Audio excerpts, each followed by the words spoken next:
ensejou o tema em debate hoje, que foi a infecção do presidente da República pelo novo coronavírus. Lembrando que a Covid-19 é uma doença para a qual ainda não existe vacina disponível, nem tratamento cientificamente comprovado. E que o presidente ele pertence a grupo de risco, pelo fato de ser uma pessoa idosa e por ter sequelas físicas decorrentes do grave atentado contra a sua vida nas eleições de 2018. Bom, ontem eu e o meu debatedor, o Dr. Augusto, nós já registramos aí nossos votos de saúde ao presidente da República e aqui eu reitero a minha torcida para que ele convalesça rapidamente. O que choca é que esse mínimo de empatia com o próximo não é praticado por muita gente que se diz inclusiva, que se diz tolerante, que se diz progressista e até liberal, Ontem, diante da incerteza sobre o resultado do teste feito pelo presidente, a esgotosfera da internet subiu aquela hashtag #ForçaCovid, uma torcida mórbida, explícita ou velada pela morte do presidente.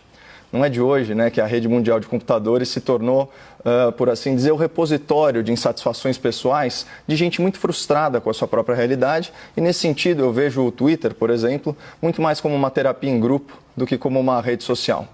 Mas por uma empresa que viola a liberdade de expressão de seus usuários mais críticos, que censura postagens arbitrariamente e se diz tão preocupada com os tais discursos de ódio, não é estranho que conteúdos desejando a morte de alguém sejam mantidos e ainda promovidos na plataforma? Só um parênteses. Vocês conseguem imaginar o que aconteceria se cidadãos que apoiam o governo publicassem postagens em redes sociais desejando explicitamente a morte dos ministros do STF por Covid? Seria certamente considerado um ataque antidemocrático às instituições. E ai de quem mencionasse os ministros Alexandre de Moraes ou Dias Toffoli. Essa pessoa seria investigada no inquérito ilegal das fake news, seria surpreendida por uma busca e apreensão injustificável, seria enquadrada na Lei de Segurança Nacional, acabaria presa preventivamente e os seus advogados nem teriam acesso aos autos do processo. Mas incitar o ódio contra o presidente da República, desejando a sua morte por escrito, aí pode. Mas enfim, deixemos aí a esquerda e os radicais de centro com o seu ódio do bem, engajados aí nessa corrente virtual pela morte de um homem cujo único crime, até o momento, é pensar diferente deles. No fundo, sim, sua grande maioria, os participantes desse movimento Força Covid são inocentes úteis, tocados aí como gado pelo berrante da internet, que, diga-se de passagem, funciona em qualquer pastagem ideológica. O que realmente preocupa não são as manifestações das pessoas, são as manifestações do assim chamado quarto poder, a mídia. Parafraseando aqui Roosevelt, hoje, 7 de julho de 2020, é uma data que viverá na infâmia para o jornalismo brasileiro.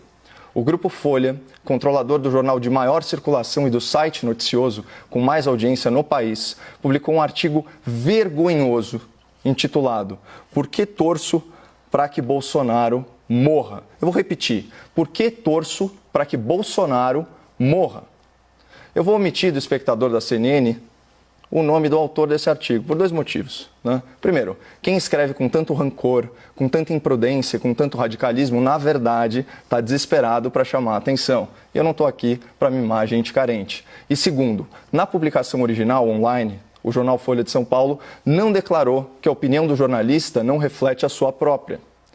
E o autor atua como editorialista do periódico, isso já há muitos anos. Portanto, a crítica é essencialmente à empresa que usa o seu vasto poder econômico para fazer militância partidária de muito baixo nível, como o espectador pode atestar em trechos dessa ode ao ódio político publicada hoje na Folha. Vou ler isso aqui para vocês. Abre aspas. Jair Bolsonaro está com Covid-19.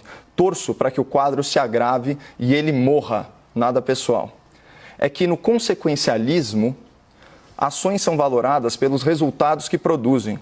O sacrifício ou a morte de um indivíduo pode ser válido se dele advier um bem maior.